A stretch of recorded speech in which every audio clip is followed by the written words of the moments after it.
Meroketnya harga minyak bumi dan batu bara membuat dua BUMN kalang kabut.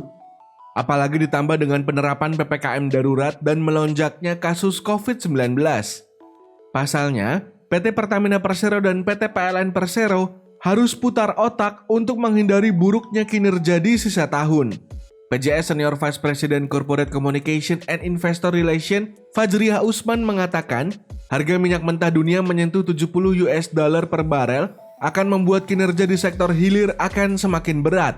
Sebab konsumsi menurun, lalu Pertamina tidak menaikkan harga akhir meski harga minyak mentah tinggi. Tahun lalu, di tengah penurunan konsumsi, harga minyak dunia ikut turun sehingga Pertamina menambah stok minyak mentahnya. Untuk tahun ini, kita lihat situasi dan hasil simulasi internal. Namun yang pasti, Pertamina memastikan stok dalam level aman, ujarnya. Pertamina memproyeksi ada penurunan konsumsi bahan bakar minyak atau BBM pada Juli 2021. Setidaknya, akan ada penurunan hingga 7% di sisi hilir.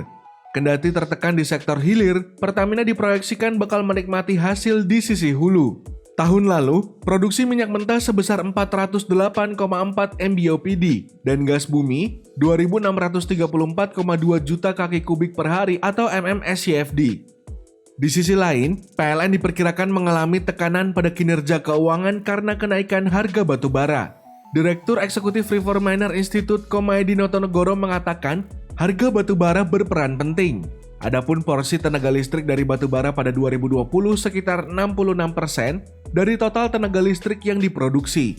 Kebutuhan batu bara PLN tahun 2021 hingga 2024 direncanakan sebesar 121 juta ton, 129 juta ton, 135 juta ton, dan 137 juta ton.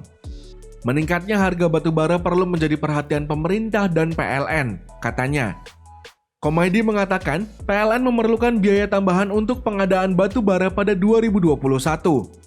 Biaya tambahan diperkirakan mencapai 78,95 triliun rupiah apabila harga Domestic Market Obligation atau DMO batu bara untuk listrik ditiadakan.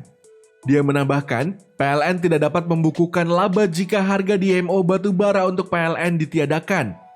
Menurut proyeksinya, akan ada tambahan biaya pembelian batu bara sebesar 78,95 triliun rupiah apabila DMO tidak terdapat biaya DMO. Sementara laba tertinggi yang tercatat dapat dibukukan PLN selama 2010 sampai 2020 hanya sebesar 11,57 triliun rupiah, jauh di bawah potensi tambahan biaya yang sebesar 78,95 triliun rupiah tersebut, ungkapnya. Direktur Niaga dan Manajemen Pelanggan PLN Bob Saril mengatakan, PLN mulai mengatur kembali dispet pembangkit disesuaikan dengan beban yang ada. Selanjutnya, PLN akan menyesuaikan pola operasi dalam menempatkan orang menghadapi situasi ini. Terakhir, PLN akan melakukan efisiensi di beberapa sisi pengeluaran perusahaan. Jadi tentu saja kami akan merespons itu dengan efisiensi beberapa pengeluaran. Kami akan meningkatkan keandalan pelayanan, katanya.